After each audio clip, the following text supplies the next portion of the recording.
Death Mage Chapter 106, regarding the difficulty of communication between races.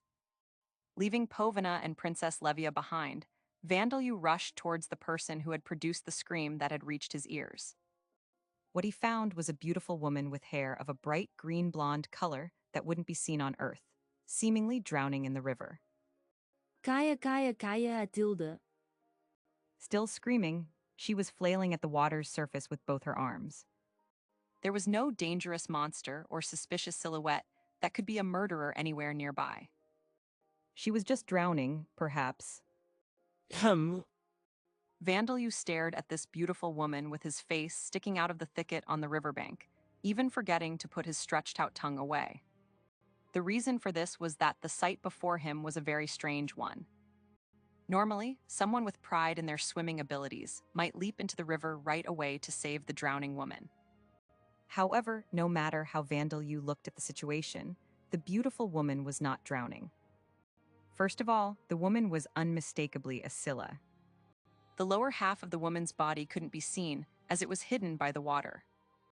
But it was almost winter, and despite that, this woman was in a river near a Scylla village, inside Scylla territory, half naked with nothing but a cloth wrapped around her chest. Given the circumstantial evidence, this conclusion could be drawn. They were a race of people with octopus tentacles for the lower halves of their bodies, and though they weren't as well adapted to being underwater as merfolk, they were fine with being underwater for about half a day. Of course, it was possible that there were some Scylla who were not good at swimming. It was likely even possible that they could drown if water levels increased or they were in bad shape. But this river's water was flowing gently. Even now, there were leaves floating slowly past the woman. And most importantly, there's not the slightest reaction from my danger sense, death. Vandalyu murmured. This meant that the woman was harmless to Vandalyu, and she herself was at absolutely no risk of dying. And now that I listen to her screaming carefully, it's not screaming. For some reason, it had the intonations of a song. But then this raised the question of why she was pretending to drown in a place like this.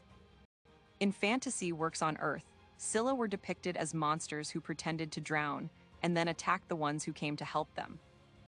Was this the case here?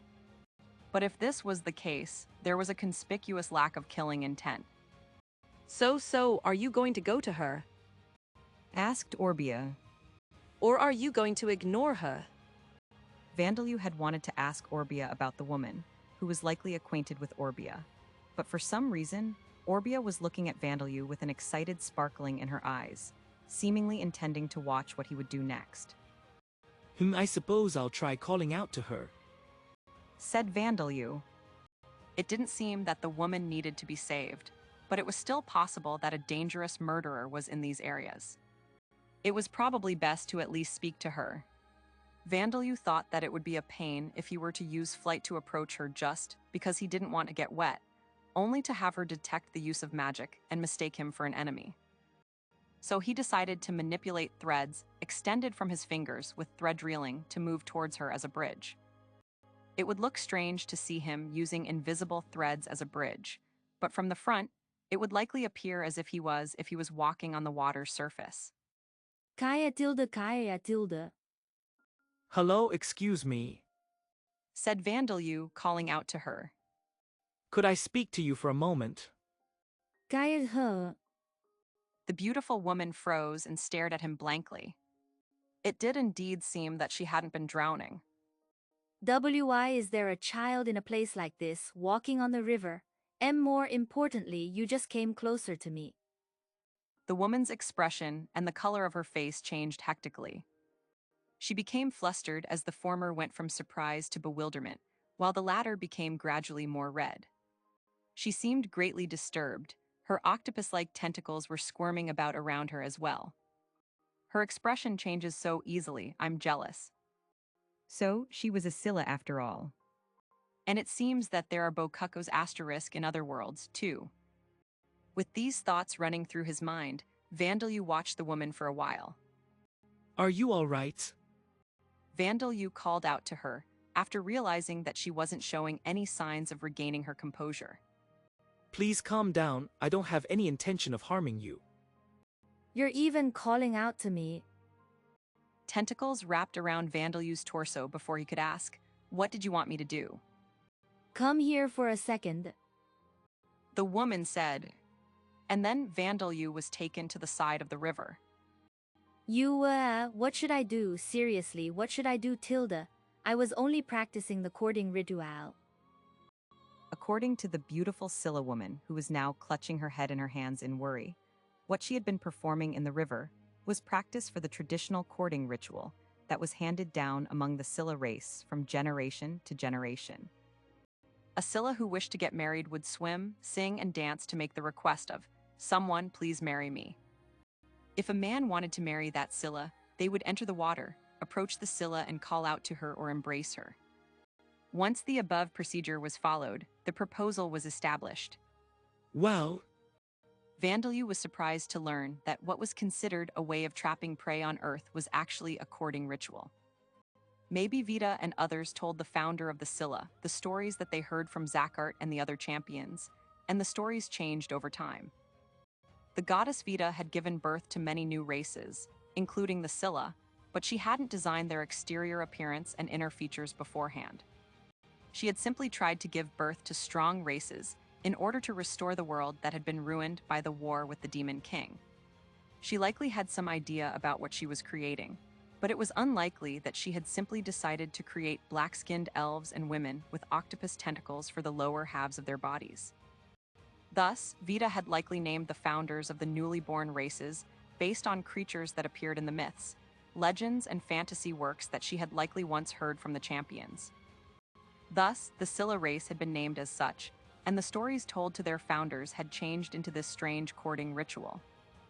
We don't really do it that often now, though, this ritual, said Orbia, adding more details to the beautiful woman's explanation. In the distant past, there were numerous men who mistakenly thought that the Scylla were really drowning, and apparently there were arguments afterwards. Now, it's only really done by couples who have already become close, and people like this girl who do it as part of a festival's ceremony. I didn't perform this ritual with that man. In Japanese terms, this ceremony was apparently equivalent to giving each other poems before getting to know each other. I wish you'd told me beforehand. Vandelyu muttered. If he'd known, he would have called out to the woman from afar without approaching.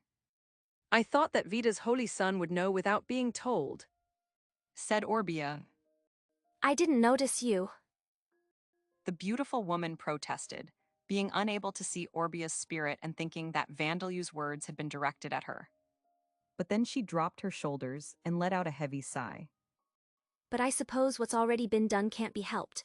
It's my fault for practicing on my own because I was embarrassed anyway. I'm Privel, a Scylla from the nearby village. She said, finally introducing herself. And you? My name is Vandelyu. Privel is the chief's 12th daughter, said Orbia. You did it, connections get. Vandelyu suppressed the urge to ask her where her tragic mood from before went. Vandelyu, huh? Said Privel. Well then, Vankun, where are your mom and dad? I need to explain the courting ritual to them.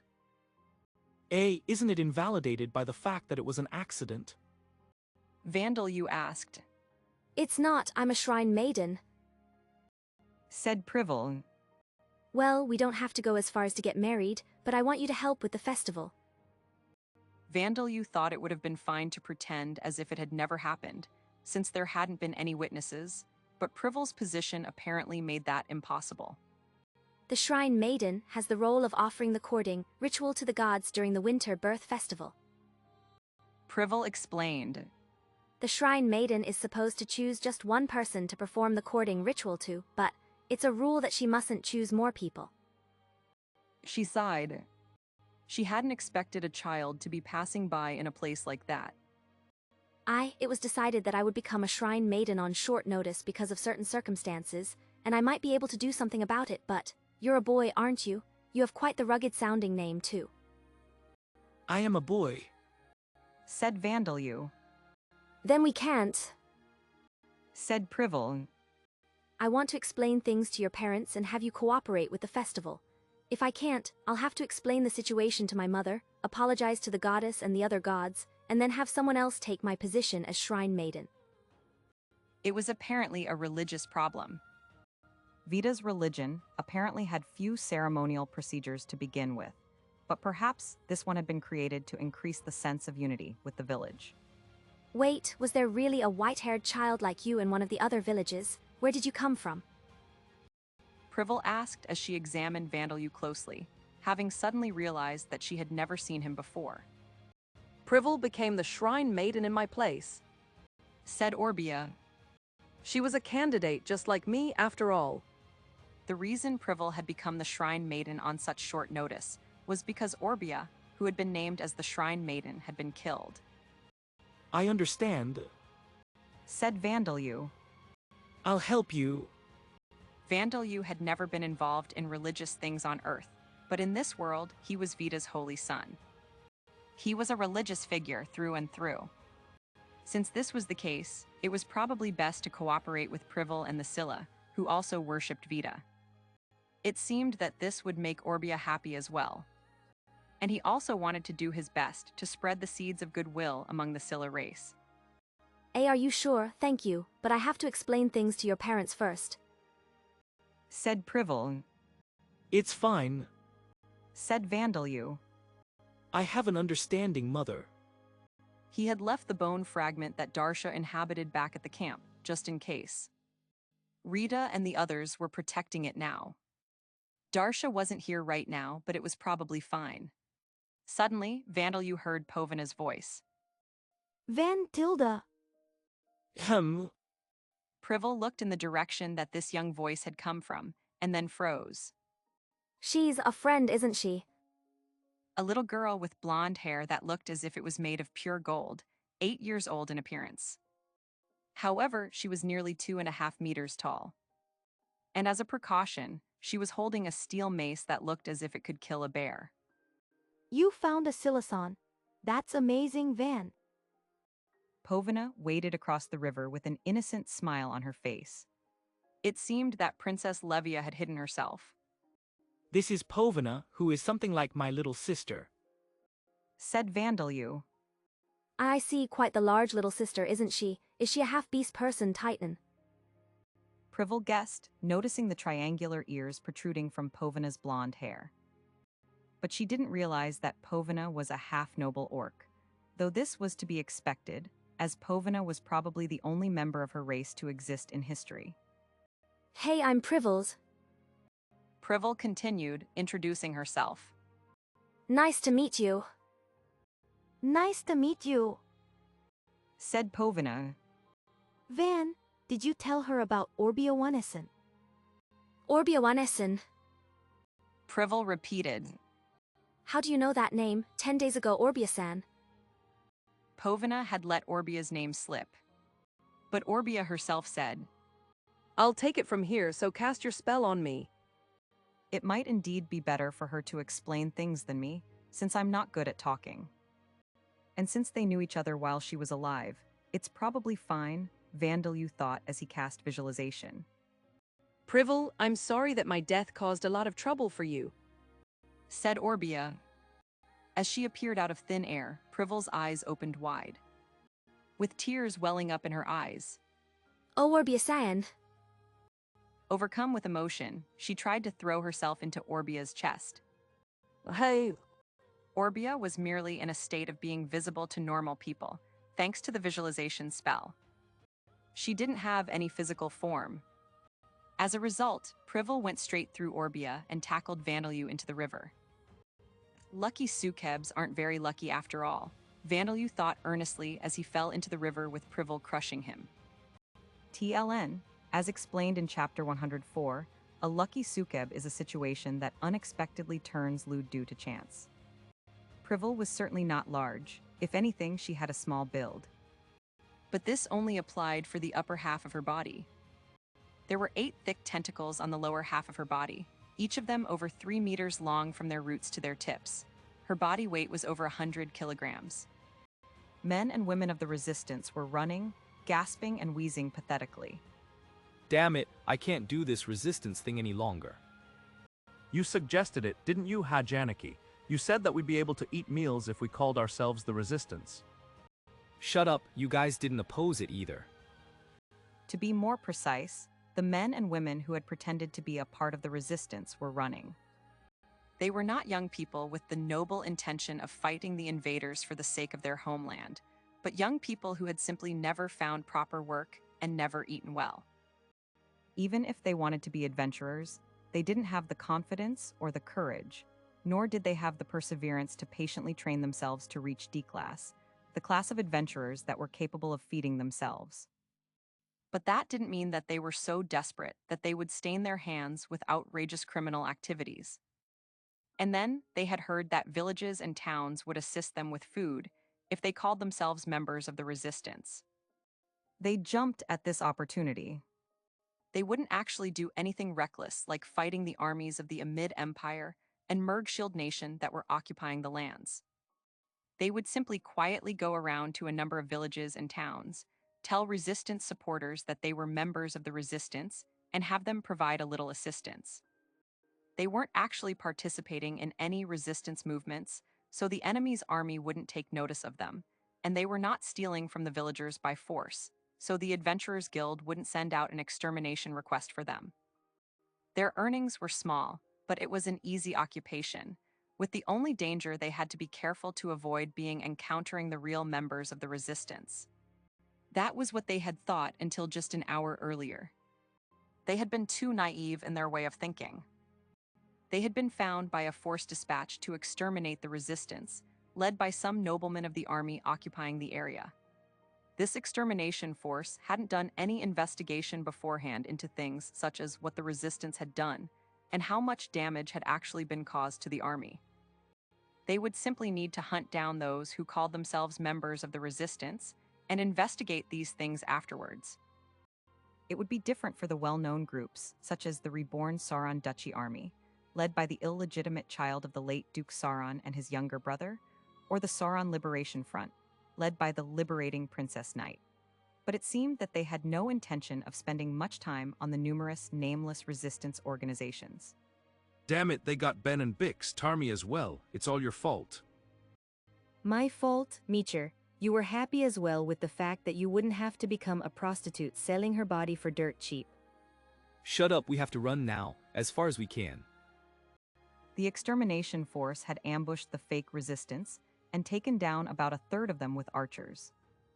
They had fled without being able to fight back or help their companions, leading to the current situation. There were no signs of the extermination force chasing behind them, but their fears that their pursuers would suddenly appear at any moment would not stop, so they couldn't stop running. However, they soon reached their limits. Their hearts felt as if they would snap, their breathing was wild, and their legs were hot with pain. As soon as one of them stopped, unable to bear it any longer, it became a cue for the others to all stop as well and sat down on the ground. For a while, the mountain was filled only with the sound of their breathing. Despite winter being close, the sun was warm, but they were not in a state to be calmed by its rays. Where are we supposed to run? The man known as Hajanaki, who had been completely focused on running, wore a gloomy expression in response to this question from one of his companions. Damn it, if only we didn't pretend to be the resistance, this would never have. Resistance, Said an unfamiliar voice. Startled, Hadj raised his face to see a beautiful, half-naked woman with the upper half of her body protruding from the thicket, looking down at everyone. Is that a Scylla? Seeing that the beautiful woman's hair and eyes were green, Hadj realized that she was a Scylla. He knew that many Scylla had green hair and eyes. And the only women who would walk around a forest, half-naked at this time of year, where winter was close, were Scylla.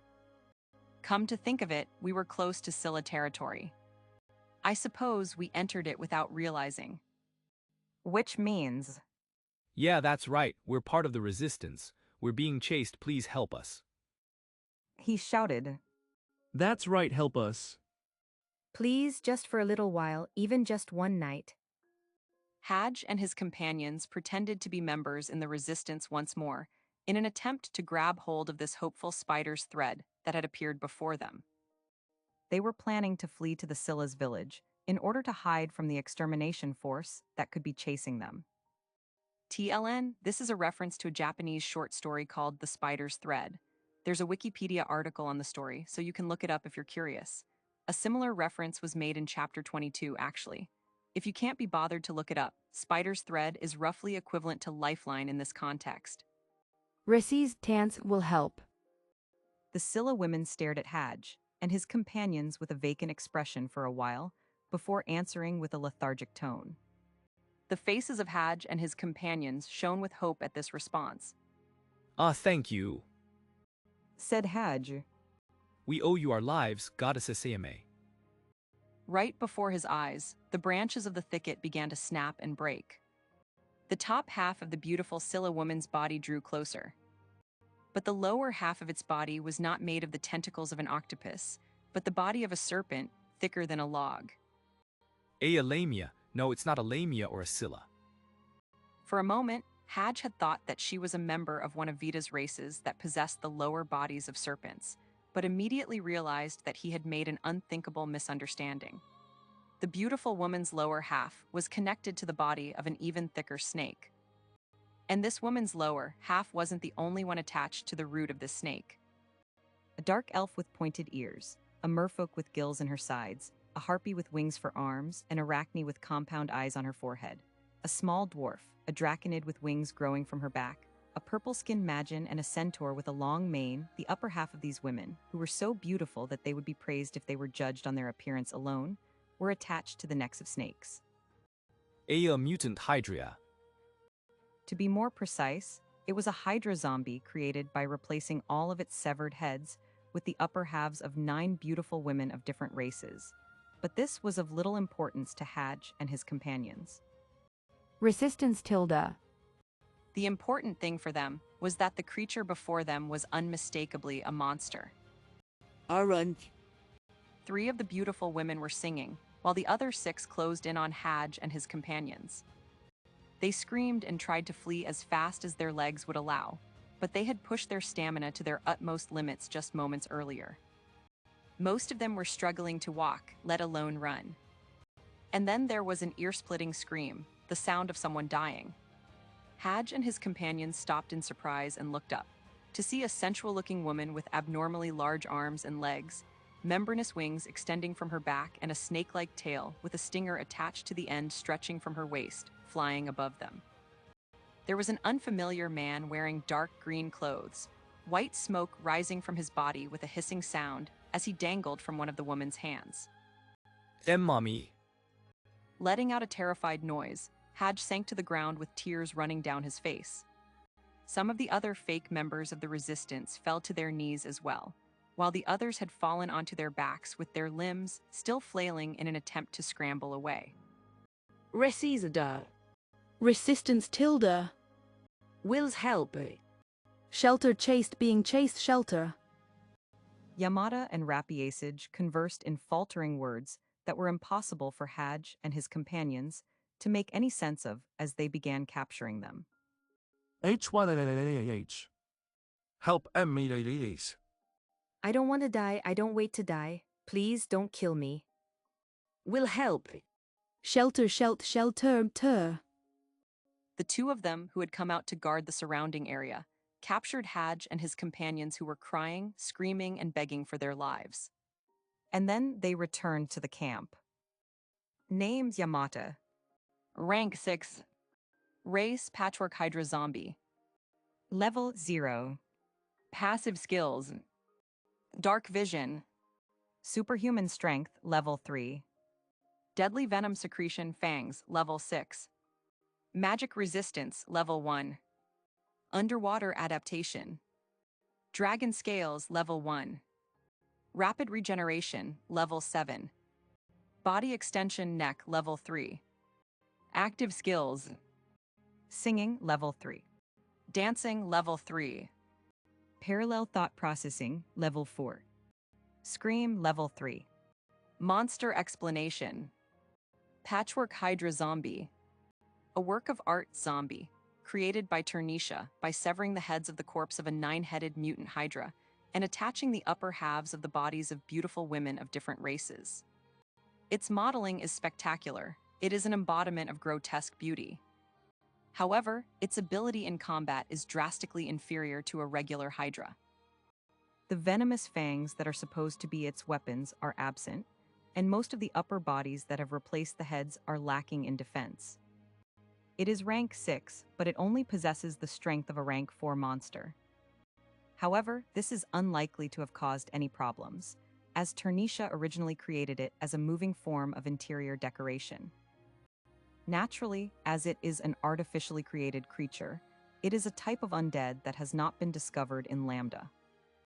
As long as there are no others with the same terrible tastes as Turnisha, there will be no two identical specimens. As a result of the numerous remodeling procedures that Vandalu carried out after retrieving it from Turnisha's hideout, it has become able to use its numerous mouths to produce words, use its canine teeth as venomous fangs, and hold objects with its arms. In other words, it was not able to do these things before